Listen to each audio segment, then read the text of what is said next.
Mes frères et sœurs, que le Seigneur Jésus-Christ vous bénisse. C'est moi, le révérend Kevin Baki, pasteur de l'église Tabernacle de la Porte Étroite à Brazzaville, croyant du message du temps de la fin apporté par le prophète William Marion Branham. Je viens par ce numéro répondre aux accusations qui est portées sur le message de William Marion Branham. Comme vous le savez, William Marion Branham, le prophète du temps de la fin, son ministère est sujet à controverse dans certains milieux chrétiens. Et donc, vous avez pu peut-être entendre beaucoup de critiques à son propos concernant son ministère, comme quoi son ministère serait un faux ministère, Branham serait un usurpateur, un imposteur, etc., etc. J'ai été baptisé depuis l'année 1995, donc c'est un peu plus de 30 ans que je suis dans le message de William Marion Branham. Alors je peux vous garantir, pour vous tous qui cherchez la vérité, vous tous qui voulez connaître la vérité sur le message de William Marion Branham, alors vous avez cette émission que nous allons faire à tout moment, ça sera par numéro, et vous voyez que nous ne pouvons pas répondre à toutes les accusations en une seule émission, et donc nous allons faire une série d'émissions où nous allons aborder chaque point de controverse. En tout cas, il n'y a pas de point tabou, il n'y a pas de sujet tabou, nous parlerons de tout et surtout sur la lumière des Écritures et des faits, parce que le Seigneur a dit que votre oui soit oui et que votre non soit non. Tout ce qu'on ajoute vient du diable. Si vous êtes effectivement un véritable fils de Dieu ou une fille de Dieu qui voulait voir la vérité froide, sans émotion, sans parti pris, eh bien, vous êtes tombé sur la bonne adresse. D'aucuns disent que l'ange qui a influencé le ministère de William Marion Branham serait en fait un homme appelé Avak Agopian. Donc, vous avez certainement suivi ces accusations-là sur YouTube, un peu partout, comme quoi Avak Agopian serait l'ange dont Branham parlait dans ses prédications, qui aurait influencé son ministère. Le Seigneur Jésus-Christ nous dit ici dans Matthieu chapitre 5, versets 11 à 12. « Heureux serez-vous lorsqu'on vous outragera, qu'on vous persécutera et qu'on dira faussement de vous toutes sortes de mal à cause de moi. Réjouissez-vous et soyez dans l'allégresse, parce que votre récompense sera grande dans les cieux. Car c'est ainsi qu'on a persécuté les prophètes qui ont été avant vous. » Le Seigneur Jésus-Christ montre ici qu'un véritable prophète, si vous êtes un véritable prophète, il y a trois choses que vous devez subir. L'outrage, la persécution et les faux témoignages. Donc les gens vont vous outrager, les gens vont vous persécuter et les gens vont dire des faux témoignages sur votre compte. Et le Seigneur dit, vous devez vous en réjouir parce que les autres prophètes ont été ainsi traités avant vous. Et le Seigneur continue ici dans Luc chapitre 6, verset 26. « Malheur lorsque tous les hommes diront du bien de vous, car c'est ainsi qu'agissait leur Père à l'égard des faux prophètes. » Le Seigneur Jésus-Christ montre ici qu'un faux prophète, c'est celui-là qui fait l'unanimité de tout le monde. Si vous dites que vous êtes un véritable prophète et que tout le monde est d'accord avec vous, le Seigneur dit, vous n'êtes pas un vrai prophète, vous êtes un faux prophète. Parce qu'un véritable prophète, on doit obligatoirement le calomnier, on doit obligatoirement l'outrager, le persécuter et dire de faux témoignages sur son compte. Dans Luc, chapitre 23, verset 31, le Seigneur dit ceci. « Car si l'on fait ces choses au bois vert, qu'arrivera-t-il au bois sec ?» Le Seigneur montre ici, lui qui est le bois vert, il a subi les mêmes persécutions. Les gens l'ont traité de Belzébul, le prince des démons. On a dit qu'il faisait des miracles avec la puissance de Satan, des démons. Et le Seigneur Jésus-Christ a dit, si lui, il a été traité de la sorte, tout véritable prophète venant de Dieu doit obligatoirement être traité de la sorte. Parce que la caractéristique d'un véritable prophète, c'est qu'il doit être critiqué, il doit être outragé, il doit être persécuté. Et lorsque nous trouvons des gens qui critiquent William Aaron Branham, nous, ça nous conforte dans notre position et nous disons que, effectivement, William Aaron Branham est un vrai prophète parce que dans ce cas-ci, il coche toutes les cases. Mais cela ne veut pas dire qu'on doit recevoir tout prophète qui vient se déclarer prophète, nous devons le recevoir. Ce n'est pas ce que la Bible dit. La Bible dit ici dans 1 Jean chapitre 4 verset 1. Bien-aimés, n'ajoutez pas foi à tout esprit, mais éprouvez les esprits pour savoir s'ils sont de Dieu, car plusieurs prophètes sont venus dans le monde. Ah, ici, la parole de Dieu nous invite à faire attention, parce que c'est ici Jean, l'apôtre Jean qui nous dit, bien-aimés, n'ajoutez pas foi à tout esprit. Donc, cela ne veut pas dire que toute personne qui arrive, qui vous dit que je suis prophète, j'ai une mission, qu'on doit ajouter foi à ce qu'il dit. Mais éprouvez les esprits pour savoir s'ils sont de Dieu, car plusieurs faux prophètes sont venus dans le monde. Mais ici, la parole nous dit, nous devons éprouver les esprits pour savoir s'ils sont de Dieu, car plusieurs faux prophètes sont venus dans le monde. Donc, quelqu'un qui veut éprouver le ministère de William Aaron Branham, pour savoir si ce ministère vient de Dieu, c'est tout à fait légitime. William Aaron Branham nous a dit qu'il est venu avec un message pour préparer l'épouse de Christ. Il nous a montré sa commission, mais nous n'allons pas recevoir ça, comme ça. Nous devons éprouver l'esprit avec lequel William Branham vient pour savoir si cela vient de Dieu ou pas, pour éviter de tomber dans le piège de suivre un faux prophète. Personne ne peut vous accuser pour cela. Mais une chose, autant vous éprouvez les esprits des prophètes, des messages, vous devez aussi éprouver l'esprit de ceux qui critiquent le message de William Aaron Branham. Parce que ces gens qui se sont levés contre le message de William Aaron Branham, ils sont animés d'un esprit. Donc, ce serait aussi dangereux de suivre cet esprit aveuglement. Parce que n'oubliez pas, le Seigneur a dit, des véritables prophètes vont être critiqués obligatoirement. Donc, s'il y a des gens qui critiquent le message de Frère Branham, le message du prophète William Aaron Branham, vous devez faire attention. Vous devez veiller à accomplir 1 Jean 4, 1. Donc, c'est de deux côtés. Parce que si les gens qui critiquent le ministère de William Aaron Branham sont loin du Saint-Esprit, alors leur témoignage doit être juste. Si leur témoignage n'est pas juste, s'il y a la confusion dans leur témoignage, vous comprendrez, si vous aimez vraiment la parole, vous comprendrez que c'est un esprit de mensonge. C'est tout sauf le Saint-Esprit. Parce que le Saint-Esprit ne peut pas oindre des menteurs. Le Saint-Esprit ne ment pas. Le Saint-Esprit ne commet pas d'erreur. Le Saint-Esprit, c'est l'esprit juste, l'esprit de la justice, qui ne peut mentir et qui ne peut faillir. Donc, ici, le problème, ce n'est pas nous détestons William Branham, nous l'aimons. Non. Le problème, c'est que vous devez être objectif dans votre jugement, être impartial, parce que celui qui est à la recherche de la vérité n'a pas d'a priori.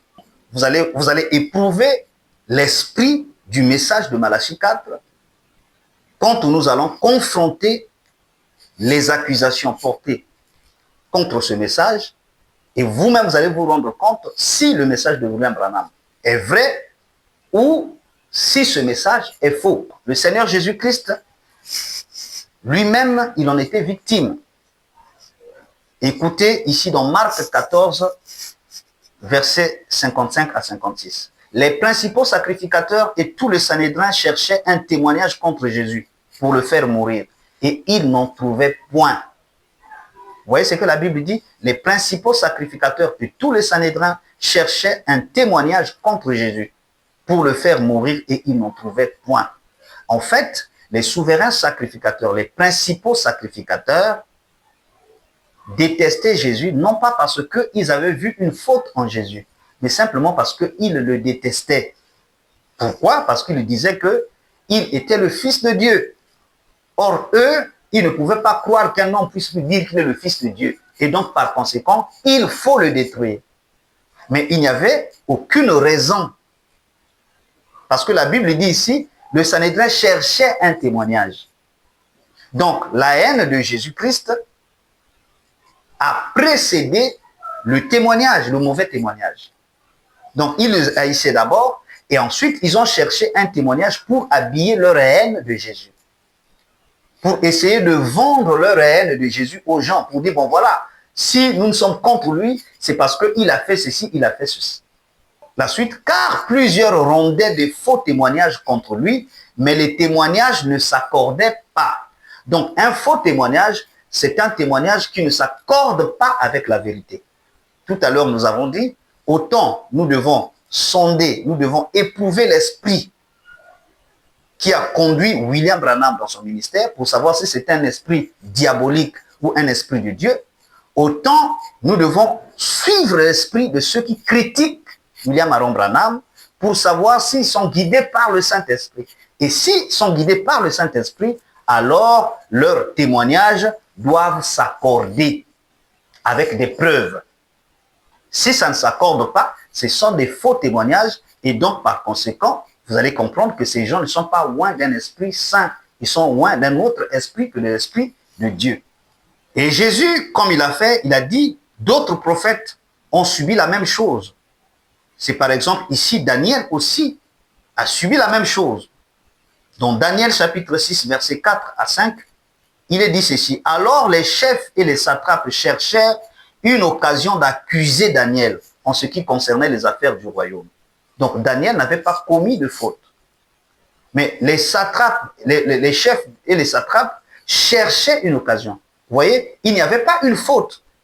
Ces satrapes détestaient Daniel, non pas parce que Daniel était fautif, mais ils le détestaient tout simplement par haine, par jalousie. Pourquoi? Parce que Daniel a été investi chef pour administrer le royaume de Babylone. Comment lui va venir? Comment lui?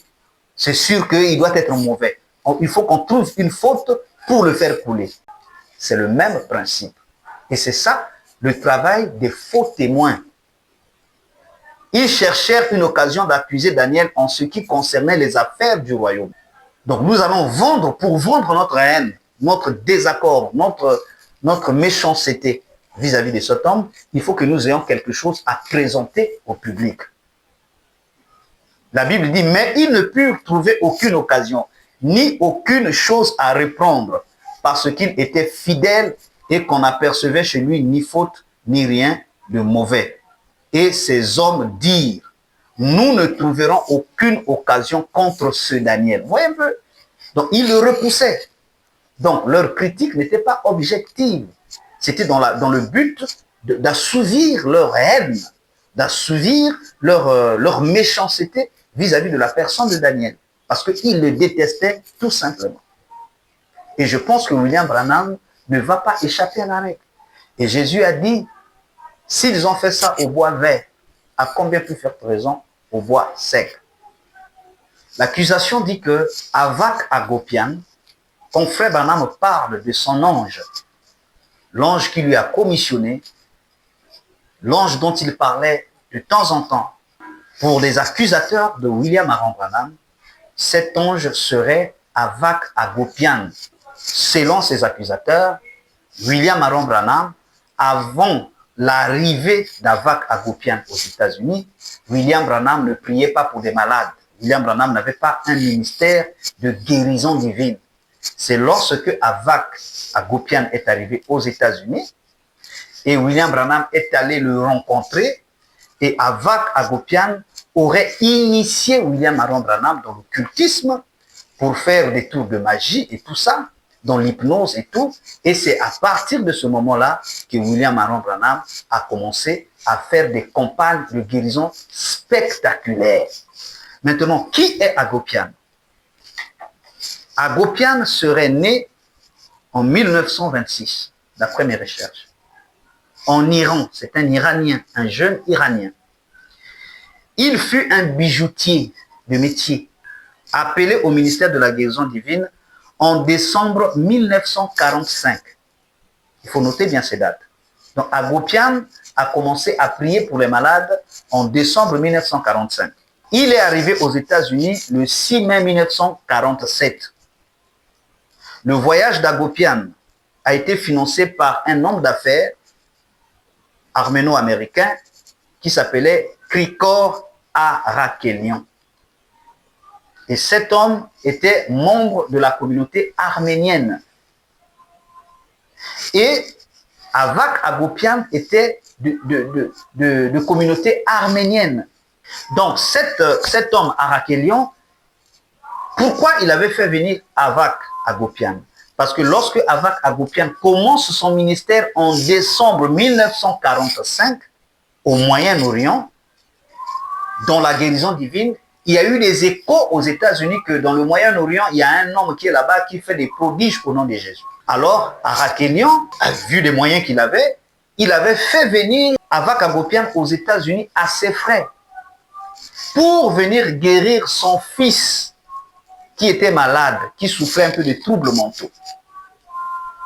Donc, c'est dans ces conditions que Avak arrive aux États-Unis. J'espère que vous voyez des images d'Avak Agopian qui descend de l'avion. Et ceux qui sont venus l'accueillir, ce sont ses frères arméniens. Ils ont fait un comité d'accueil, ils sont venus l'accueillir, et Branham n'est pas là. Branham ne le connaissait pas. Après avoir prié pour le fils d'Arkélian, il n'est pas reparti de sitôt. Il a commencé à organiser des campagnes de guérison divine, et c'est en ce moment-là que sa réputation s'est répandue dans tous les États-Unis. Il commençait à faire des campagnes de guérison divine. J'ai une coupure de presse que vous voyez, les photos sont là, vous voyez des foules, Avak Agopian, conduit par ses frères arméniens, en train de faire ses campagnes de guérison divine. Et là encore, Branham n'est pas là. Branham ne le connaît pas. Maintenant, nous allons lire frère Branham lui-même. À quel moment William Branham a eu la commission de l'ange? Élie et l'offrande de farine, prêché le jeudi 10 mars 1960. Paragraphe 5, Branham dit ceci. Mais il y a une chose au sujet de laquelle je me réjouis ce soir. Ma femme, aussi longtemps que nous avons été ensemble, et elle a vu les grandes visions de Dieu se manifester et se réaliser. Elle était à la rivière ce jour-là à Jeffersonville quand l'ange du Seigneur fit sa première apparition. Donc, retenez que l'accusateur dit que l'ange dont William Baron Branham parlait, son ange à lui, qui lui révélait la parole, qui lui disait des choses qu'il allait dire, qui lui montrait des choses, c'était en réalité Avak Agopian. Or, vous savez, on vient de le dire ici, Avak Agopian n'a jamais mis pied aux États-Unis avant le 6 mai 1947. Mais frère Branham parle ici de la première apparition de son ange. Suivez très bien. Cela fut publié dans Associated Press à travers le pays. Associated Press était un média très populaire, un média de référence. Et frère Branham parle ici en 1960 devant un public. Personne n'a contesté ça. Et ils disent que l'ange de Branham, c'était Avak Agopian. Frère Branham dit ici, c'était en 1933. Elle se tenait là. Elle entendit la voix, mais ne vit pas la lumière. Alors que même les photographes des journaux avaient vu la lumière. Mais elle était assez jeune à l'époque. Elle avait environ 12 ans. Et elle ne vit jamais la lumière. Elle regardait les gens. Plusieurs s'évanouissaient. C'est la photo que vous voyez sur l'écran. Où frère Branham est en train de baptiser dans la rivière Ohio. La 17e personne. Et cela est resté là environ 1 minute pour ensuite remonter aussitôt dans les airs. Et les journaux en firent un grand article. Donc, quand l'ange de frère Branham, l'ange qui a commissionné frère Branham, est apparu pour la première fois, c'était en public, devant la presse et devant le public. Et les gens ont entendu la voix de cet ange. C'était une voix audible.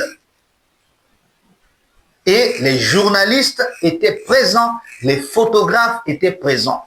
Pour preuve, la photo que vous voyez là a été prise par un photographe qui était là. Il y avait la presse qui était là. Et cette affirmation du vivant de Frère Branham, personne ne l'a contesté. Frère Branham donne le titre de l'article que les journaux avaient fait. Cet événement qui s'est passé dans la rivière Ohio, la photo que vous voyez. C'est la première fois que l'ange fut photographié, où la commission de l'ange a été entendue par la majorité des gens à une voix audible. Voici ce qu'ils ont dit, ce que l'article disait. Une lumière mystique apparaît sur un ministre baptiste de la région, tandis qu'il baptise. Ça, c'était le titre de l'article que les journaux avaient écrit. La photo que vous voyez sur l'écran. C'était ce jour-là que l'ange qui influençait le ministère de William Branham, qui accompagnait Frère Branham, a fait son apparition publiquement. Et c'était devant la presse. En 1933, Frère Branham reçoit la commission de l'ange. Ce n'est pas en 1947, comme eux ils disent là. Non, quand Avak Hagopian est arrivé en 1947, c'est là où Branham rencontre son ange. C'est faux. C'est une farce. C'est une farce ignoble de mauvais goût. Quelqu'un qui est censé ne croira pas ça. Bon, prenez juin 1933 à 1947.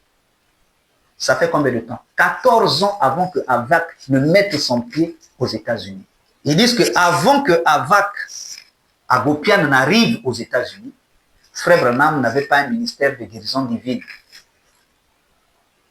Quand Avak est arrivé, Branham est allé rencontrer Avak. Avak l'a initié. Et c'est en ce moment-là, Branham a commencé à faire des miracles spectaculaires. Nous allons lire ici. Un journaliste, témoin oculaire, Gordon Lindsay, c'était quelqu'un qui faisait partie, au début quand Frère Branham a commencé avec son ministère, il faisait partie de ceux qui manageaient un peu ses compagnes et tout. C'est eux qui ont commencé à dire que Branham était un vrai prophète. Il avait un puissant don de guérison divine. Mais il s'est embrouillé lorsqu'il est allé enseigner. Mais écoute ce qu'il dit. Lui qui était là, il était journaliste, il avait un journal qu'on appelait La Voix de la guérison. La première campagne de guérison de grande envergure. Frère Branham priait pour les malades. Mais une campagne de grande envergure, la toute première campagne de guérison que Frère Branham a organisée, c'était le 14 juin 1946. Une année avant que Hagopian ne mette son pied aux États-Unis. C'était la campagne de Saint-Louis du Missouri. Le 14 juin 1946. Or, Avak Hagopian est arrivé aux États-Unis pour la première fois le 6 mai 1947. Parce que les gens disent que non, Branham avant ne faisait pas des miracles et tout ça. C'est quand Avak Hagopian est arrivé, il l'a initié et c'est à partir de ce moment-là, Branham a commencé à faire des miracles. Là, je suis en train de lire au chapitre 11 du livre écrit par ce journaliste. Un homme, William Branham, un homme envoyé de Dieu. Au chapitre 11. Le 14 juin 1946, Frère Branham, sa famille et 2 sœurs de son assemblée quittent Jeffersonville pour se rendre à Saint-Louis du Missouri, où Frère Branham doit commencer sa première campagne de guérison. C'est une belle matinée et il chante des chants évangéliques en chemin. À 4 heures, ils arrivent à Saint-Louis, où ils ont donné rendez-vous au pasteur Dougherty, au bout du grand pont MacArthur, qui enjambe le Mississippi. Sa voiture les attend là, avec des panneaux annonçant la série de réunions de réveil. Frère Dougherty les accueille et les emmène chez lui. Ils sont reçus par la famille dont la petite Betty guérit quelques jours auparavant. Le soir, ils se rendent tous à la grande tente où Frère Branham va prêcher. Pendant qu'il explique à l'assemblée ce que Dieu a fait pour lui, les gens écoutent avec une attention et un intérêt évident. Ce soir-là, Frère Branham prie pour 18 personnes. Parmi elles se trouve un homme infirme depuis des années. Depuis des années. Suite à la prière au nom de Jésus, pas au nom d'Avad, au nom de Jésus, il se lève en tapant des mains et marche tout seul. Un aveugle est guéri, ainsi que plusieurs sourds. Le lendemain matin, on demande à Frère Branham d'aller visiter une malade au service de psychiatrie de l'hôpital de Saint-Louis. La femme retrouve sa santé mentale et obtiendra l'autorisation de quitter l'hôpital. Puis ils se rendent en voiture à Granite City, Illinois, où ils trouvent une femme d'environ 40 kilos souffrant du cancer. Après la prière, Dieu touche son corps et Frère Branham lui demande de s'habiller et de rentrer chez elle. Dans la prochaine maison où ils se rendent, se trouve une femme qui a un côté paralysé depuis près d'un an. Frère Branham prie pour elle, puis lui ordonne de se lever au nom de Jésus-Christ. Elle obéit. Elle lève immédiatement la main droite plus haut que sa tête et se tient debout toute seule. Puis elle marche dans sa chambre en tapant des mains. Sa voix qu'elle avait perdue lui est revenue et elle peut parler.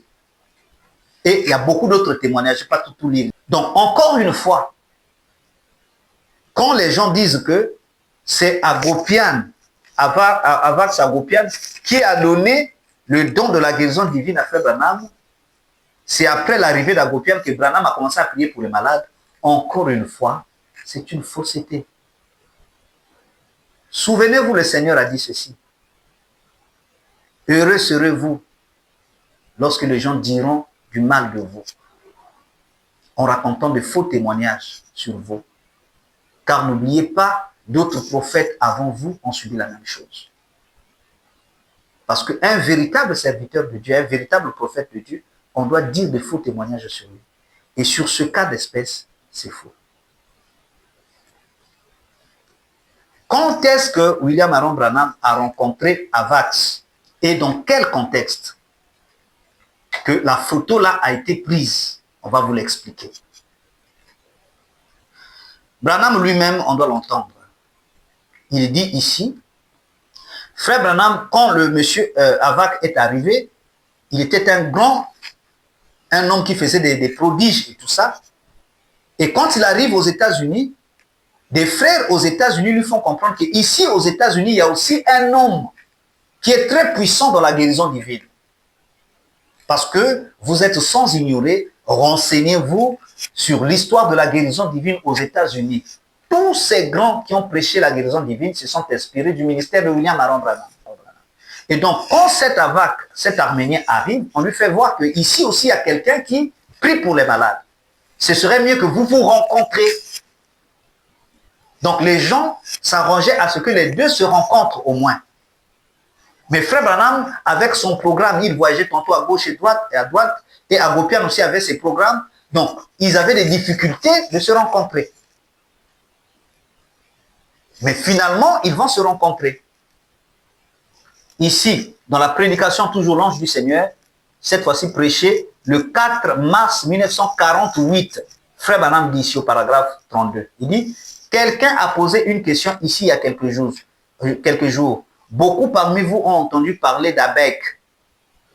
Vous savez, il était venu ici en ce temps-là, parce qu'il s'est déjà passé beaucoup de temps. Quand Frère Branham parle ici en mars 48, quand vous prenez le 6 mai 1947 à mars 1948, ça fait environ 2 ans. Donc, plus précisément, 19 mois. Eh bien, nous avons cherché à nous rencontrer depuis un temps. Ils ne se sont jamais rencontrés. Donc, des gens qui disent, le 6 mai 1947, Avac est arrivé, c'est la même date que Frère Branham voit l'ange et tout ça. Donc, c'était Avac. Attendez. Même votre intelligence ne vous enseigne-t-elle pas que c'est un mensonge? On a le droit de ne pas être d'accord avec Frère Branham sur sa doctrine et tout. Mais quitte à dire, à cautionner ses âneries, c'est vraiment être malhonnête, mais alors d'une malhonnêteté criarde. Nous nous sommes rencontrés il y a quelques jours en Floride et nous nous sommes fait photographier. C'est la photo que vous voyez. Frère Branham le dit ici. S'il n'y avait rien d'occulte là-dedans, c'était deux évangélistes, chacun qui prie pour les malades à sa manière. Chacun avait son programme. D'autres, les gens faisaient en sorte qu'ils puissent se rencontrer. Mais c'était tombé bien parce que Frère Branham avait une réunion en Floride. Et comme Agopian aussi était basé en Floride, ils ont arrangé cette rencontre. Il y a Frère Branham, il y a Agopian. Et celui qui est debout là, c'est le fils aîné de Branham, Billy Paul, paix à son âme. Et celui qui est en face, c'est un photographe. Ils n'étaient pas deux avec Agopian. Il y avait un monde autour d'eux. Frère Branham est passé, lui rendre une visite de courtoisie. Ils ont pris une photo et c'est tout. Les critiques de Branham, puisqu'ils veulent à tout prix le noircir, trouver quelque chose à dire sur lui, comme dans la Bible, comme c'était le cas avec Daniel, parce qu'il fallait à tout prix trouver quelque chose pour le clouer, comme c'était le cas avec le Seigneur Jésus-Christ, avec les principaux sacrificateurs. Il fallait trouver un témoignage pour le clouer. Ils sont allés ramasser cette histoire, mais la Bible dit, tout ce qu'on disait contre Jésus ne concordait pas. Et les gens ont pris cette photo, voilà, Avak là que vous voyez, c'est un grand magicien qui disait aux gens de l'adorer. Maintenant, comment Branham va aller s'afficher avec lui? Donc, c'est à cet homme-là que Branham est allé s'afficher. Agopian aurait dit aux gens, aux personnes malades qui sont venues me voir, j'ai jusqu'ici distribué gratuitement et aux dépens même de ma propre santé, la force de guérir qui m'a été accordée depuis le 9 décembre 1945. Il dit, j'ai reçu au nom de la vérité de nouvelles forces pour être mises au service de l'humanité entière. Et cela d'un bout à l'autre de l'univers, de sorte que les hommes malades ne doivent plus se déplacer pour venir me voir. Toute personne malade qui veut guérir et à qui je rendrai la santé en peu de temps, doit, avant de se mettre au lit la nuit pour dormir, laisser en veilleuse la lumière de sa chambre à coucher et se tenir éveillé dans son lit pendant 1 heure, en concentrant dans sa pensée toutes les souffrances qu'elle endure et en m'évoquant en même temps continuellement. C'est pas Agopian lui-même qui a écrit le livre, c'est quelqu'un qui certainement l'a entendu, qui était peut-être dans son groupe et tout ça, qui avait reçu aussi ces recommandations-là, qui témoignent. Je ne valide pas, je ne rejette pas non plus. Mais déjà sur la forme, ce qui est dit là est anti-scripturaire. Si vraiment Agopian a dit ça, le ministère d'Agopian est faux. Il n'y a qu'un seul nom qui a été donné aux hommes par lequel nous devons être sauvés, c'est le nom du Seigneur Jésus-Christ. Maintenant, comment Frère Branham, un prophète de Dieu, peut s'approcher, s'afficher avec un tel homme? Il y avait Philippe qui était un serviteur de Dieu, qui avait l'ange qui lui parlait. Philippe avait la voix de l'ange. Vous vous souvenez? L'ange est venu dire à Philippe, tu dois aller à tel endroit. Il y a un homme qui est en train de lire là-bas, tu dois le baptiser. Philippe était quelqu'un qui avait un puissant don de guérison divine. Il priait pour les malades, il y avait des délivrances, des démons qui sortaient des gens et tout. Mais il y avait quelqu'un qui l'avait approché, qui faisait aussi des miracles, qu'on appelait Simon, qui était un magicien. Cet homme s'est approché de Philippe. Il a dit à Philippe qu'il croyait au Seigneur Jésus-Christ. Philippe l'a baptisé. Et il était dans l'équipe de Philippe, on le considérait comme frère. La Bible dit qu'il marchait avec des frères, il était au milieu des frères. Mais personne ne savait qu'il continuait à vivre sa vie de magie. Il était un hypocrite, personne ne le savait. Jusqu'à ce que Pierre arrive. Pierre lui a dit, tu n'as pas de part avec nous. Tu n'as pas de part avec cette affaire. Le même Pierre qui avait dit, la promesse est pour vous, pour vos enfants, pour tous ceux qui sont au loin, en aussi grand nombre que l'Éternel, notre Dieu, l'appellera. Ce jour-là, il a dit à Simon, tu n'as pas de part avec cette histoire, parce que je suis en train de te voir dans des liens amers. Alors, pourquoi Philippe n'avait pas vu ça? Donc, vous allez accuser Philippe. Ah, Philippe, regardez, toi, tu traînes avec un magicien et tout. D'ailleurs, ce monsieur n'a jamais donné sa vie à Christ. Il donne l'impression d'être chrétien, mais en fait, ce n'est pas un chrétien. Mais c'est Pierre qui est venu décéder ça. Mais entre-temps, il était avec Philippe. Il marchait avec Philippe. Vous allez dire que Philippe était aussi un magicien? Que le pouvoir que Philippe utilisait pour guérir le malade, c'était Simon qui lui donnait ça parce qu'ils étaient ensemble? C'est ce que vous êtes. Si vous étiez des critiques à l'époque, c'est ce que vous aurez dit, vous aussi. Regardez Simon le magicien, c'était un grand occultiste. Voilà, ils se sont alliés avec Philippe. Et donc, les miracles que Philippe fait là, c'est en fait Simon le magicien qui lui donne ces pouvoirs. Et les mêmes critiqueurs de Branham disent, qu'est-ce qui explique qu'ils sont tous habillés en blanc comme ça?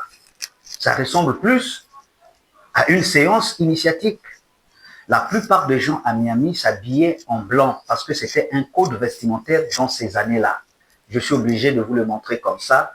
Je n'ai pas le droit de vous montrer la vidéo, mais ce sont des captures d'écran que j'ai prises. Vous voyez très bien que là, nous sommes dans les années 40 et nous sommes à Miami. Et regardez un peu, sur 10 personnes, sur 10 personnes, vous avez au moins 7 à 8 personnes habillées en blanc. Pourquoi? Parce que c'était le code vestimentaire de l'époque, dans les années 40 à Miami. Ce n'est peut-être pas le cas aujourd'hui, mais à l'époque, c'était comme ça.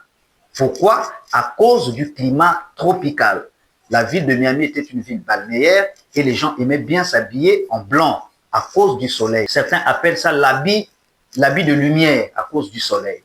La deuxième raison est que l'État de Floride est un État culturellement latino. Et les latinos, de par leur culture, s'habillent le plus souvent en blanc. Donc c'est devenu même un habit traditionnel. Quand vous prenez la Martinique, vous allez jusqu'à Cuba et tout ça, vous allez voir, ils s'habillent comme ça. Et l'État de Floride est un État latino. Ils s'habillent comme ça à cause de leur climat tropical. Et Frère Branham, quand il arrive là-bas à Miami, il s'est juste acclimaté avec la culture de la Floride, qui s'habille comme ça en blanc. Regardez les images qui passent. J'ai juste fait des captures d'écran parce que je n'ai pas le droit de mettre les vidéos. Juste pour que vous puissiez voir. Vous regardez dans les rues, les gens habillés en blanc, complètement en blanc. C'était le code vestimentaire de l'époque à Miami dans les années 40. Les Cubains ont cette culture-là de s'habiller en blanc. Et cette culture-là aussi a été importée aux États-Unis à Miami, parce que Miami est à la porte de Cuba. Et les Cubains ont même ouvert des magasins à Miami où on vendait ces tenues-là, où vous avez le haut est blanc, le pantalon blanc, et puis voilà. Donc beaucoup de gens portaient ça. C'était devenu comme un style à l'époque. Donc la tenue-là, on appelait ça la guayabera. Vous voyez même la boutique, là où j'ai affiché, là, la boutique là est à Miami dans les années 40. C'était les Cubains qui vendaient ça aux États-Unis. Donc les gens s'habillaient en blanc, complètement en blanc. Et c'est comme ça que Miami a eu cette étiquette-là d'une ville où les gens s'habillent avec des habits clairs. Et Frère Branham, quand il arrive là-bas, il s'habille comme ça. Regardez les images qui passent, regardez les voies. Soyez simplement attentifs pour regarder les passants. La plupart s'habillent en blanc. S'ils sont 10 dans la rue, vous allez voir au moins 6 ou 7 habillés en blanc. Parfois complètement en blanc. D'autres, parfois, le haut est blanc, le pantalon est noir. D'autres, parfois, le haut est blanc, le pantalon est blanc, la chaussure est noire. D'autres, c'est le haut est blanc, le pantalon est blanc, les chaussures sont blanches et la cravate est noire, etc. C'est comme ça que les latinos s'habillaient à l'époque. Et la Floride était un État latino, un État américain, mais latino. C'était un look vestimentaire des latinos. Et Frère Branham, quand il est arrivé là-bas, il s'est habillé comme un latino, avec son fils. Et si Agopian aussi était habillé de la sorte, parce que Agopian a certainement compris que ici, c'est la couleur qui prime ici. Donc ça n'avait rien de rituel, rien du tout de rituel.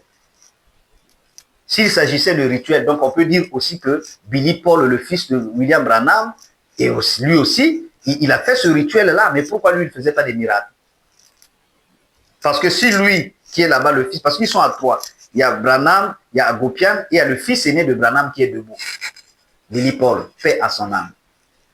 S'il s'agissait d'un rituel ésotérique pour transmettre des pouvoirs de guérison et tout ça, mais Billy Paul aussi, après le départ de son père, il devait faire des miracles aussi, puisque lui aussi, il était là, puisqu'il s'agissait d'une initiation. Non, frère, c'est un mensonge honteux. J'ai des vidéos ici, quand vous voyez Miami dans les années 40, dans les rues, les gens sont habillés en blanc. Il y a des rares exceptions, vous trouvez peut-être 4 ou 5 personnes habillées avec d'autres couleurs, mais la majorité s'habillait en blanc parce que c'était un code vestimentaire de l'époque. Et aussi parce que la Floride est un pays tropical. C'est pourquoi ils devaient s'habiller en blanc à cause de la chaleur. Parce que le blanc repousse la chaleur. Et Frère Branham, quand il était au Texas, il s'habillait comme un Texan, avec un chapeau de cow-boy, avec une chemise rouge carrelée, et un jean qui était aussi un code vestimentaire de l'Ouest. Vous êtes en train de voir des photos qui défilent devant vous, les images qui défilent devant vous. Et vous voyez même la tenue en question, la guayabera. C'est devenu même dans un musée. On a mis ça dans un musée parce qu'à l'époque, les gens portaient ça à Miami. C'était une tenue qui était à la mode à l'époque. La Martinique aussi porte ça. Regardez les Martiniquais quand ils s'habillent. À l'époque, dans les années 40, ils s'habillaient comme ça, tout en blanc, avec un chapeau blanc. Parce que c'était un code vestimentaire des Latinos. Et Frère Branham est arrivé dans un coin des Latinos, s'est habillé comme ça. Donc vous voyez que les gens qui critiquent, ils le font simplement par mauvaise foi. Et là, vous voyez, il y a une boutique à Miami où on vendait ces tenues-là. La boutique, on a écrit Guayabera, là. Regardez bien, vous allez voir le drapeau des États-Unis. Cette boutique est aux États-Unis, à Miami, en 1940, dans les années 40. Donc c'était un look de l'époque, c'est tout. Maintenant, si vous vous dites qu'il s'agissait d'une initiation, vous devez nous donner d'autres éléments pour nous convaincre. Mais nous savons qu'à Miami, les gens s'habillaient comme ça. Vous voyez ce qui se passe? Ces gens-là, s'ils étaient à l'époque de Jésus, ils auraient accusé Jésus. De la même manière, s'ils étaient à l'époque de Jésus, ils allaient condamner Jésus.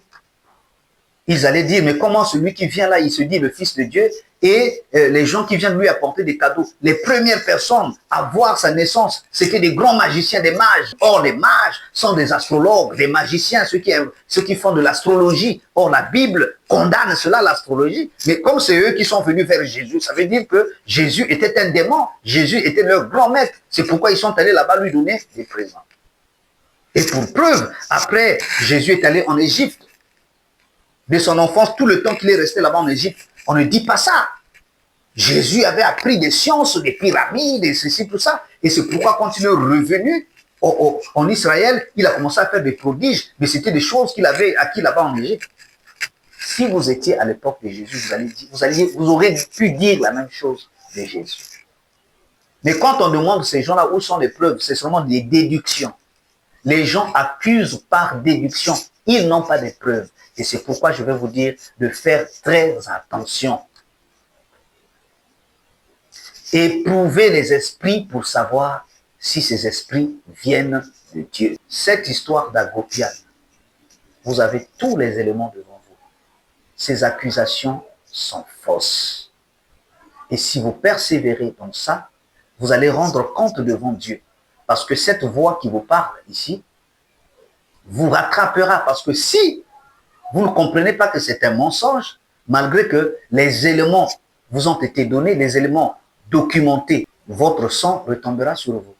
Mais je vous dis, beaucoup de gens vont rater le royaume des cieux à cause du mensonge qu'ils auraient dit aux gens. Ils disent aussi une chose. La preuve, regardez, lorsque Branham décrit son ange, l'ange en question a les mêmes caractéristiques que Agopian. Des longs cheveux qui tombent aux épaules, une petite barbe, et puis un certain regard et tout ça, quand on regarde bien, ça correspond au physique ou à l'apparence d'Agopian. Et donc, son ange, c'est Agopian. Mais c'est assez fou, penser comme ça. Frère Branham, quand il a vu Agopian, Branham n'a jamais dit aux gens, mon ange ressemble à Agopian. Mais quand Branham a vu la photo, la peinture de Jésus d'Hoffmann, que vous voyez ici, Frère Branham dit, l'ange en question ressemblait à peu près à cette photo, à cette image de tous ceux qui ont peint Jésus. Celui qui a pu le représenter quand même assez juste, c'est Hoffmann. C'est pourquoi j'aime cette photo d'Hoffmann. Branham n'a jamais dit, mon ange que je vois, il ressemble à Agopian. Pourquoi ne pas prendre ce que la personne a dit? La personne vous a dit qu'il ressemble à Jésus d'Hoffmann. Vous voyez la mauvaise foi. Branham est clair. Il dit, l'ange dont j'ai vu là ressemble à peu près de tous ceux qui ont peint Jésus. Celui qui est à peu près, Branham ne dit pas que c'est exactement ça, il dit à peu près, c'est Hoffman. Pourquoi vous ne présentez pas l'image de Jésus d'Hoffman? Tout ce que Branham vous a présenté, c'est ça. Il ressemblait à ça, son nom. Pourquoi vous allez à Gopian? Est-ce que c'est à Gopian qui est le seul à avoir des cheveux qui tombent aux épaules, avoir une barbe comme ça? Mais aux États-Unis, avant que Branham ne naisse, il y a eu quelqu'un comme ça. On l'appelle l'homme de 100 000 guérisons. Un Américain d'origine française. Il avait un puissant don de guérison aux États-Unis. On dit qu'il a guéri au moins 100 000 personnes. Et quand il a fini, il a dit que mon temps est arrivé pour partir. Il a disparu comme ça. Il a juste laissé une lettre. Il a dit, je repars au Père. Jusqu'aujourd'hui, on n'a jamais vu sa tombe. On ne sait pas là où il est. Pourquoi pas lui? Vous pouvez me dire aussi, lui. Pourquoi pas lui? Pourquoi Agopian? Est-ce qu'Agopian est le seul à avoir ces caractéristiques? Pourquoi pas Francis, mais Agopian? Pourquoi pas Jésus d'Hoffman? Et d'autres disent même que le Jésus d'Hoffman, non, en fait, c'est Agopian qu'on a fait. Il faut être assez stupide. Faites vos recherches. Ce peintre allemand, il a existé en quelle année? Il a peint ce tableau-là en quelle année? Branham n'était pas encore né. Que la peinture de Jésus d'Hoffman là existe. Ce n'est pas la peinture d'Agopian. Vous nous avez déjà vu dans notre église mettre la photo d'Agopian. L'ange de Branham, c'est la photo que vous voyez ici. Vous voyez la lumière qui est au-dessus de sa tête. C'est celui-là, l'ange de Branham. C'est la même lumière que Paul rencontra sur le chemin de Damas, lorsqu'il partait persécuter l'Église. Cette lumière qui lui a dit, je suis le Seigneur Jésus-Christ que tu persécutes. Voici, voilà là l'ange de William Marion Branham. Et lorsqu'il prend la forme humaine, il ressemble au Jésus d'Hoffman qui est ici. Dans une autre émission, nous allons expliquer cette problématique des images. Parce qu'il y a aussi une accusation qui dit Branham idolâtre parce qu'il adore les images. On va revenir, on parlera sur ce sujet. Le prochain numéro, nous allons parler sur l'accusation de Branham avec la doctrine des pyramides. Branham, vous voyez, regardez sa tombe, forme pyramidale. La pyramide, c'est pour les francs-maçons. Branham, il est de Oddfellow. Branham, il est de Schreiner. Branham, il est Ku Klux Klan. Branham, il est ceci raciste. Branham, tout ça. Nous allons montrer pourquoi la tombe de Frère Branham a une forme pyramidale. En tout cas, likez, appuyez sur la notification pour que vous puissiez chaque fois être notifié à chaque fois que nous aurons de nouvelles vidéos. Pour le reste, que le Seigneur Jésus-Christ vous bénisse. Shalom.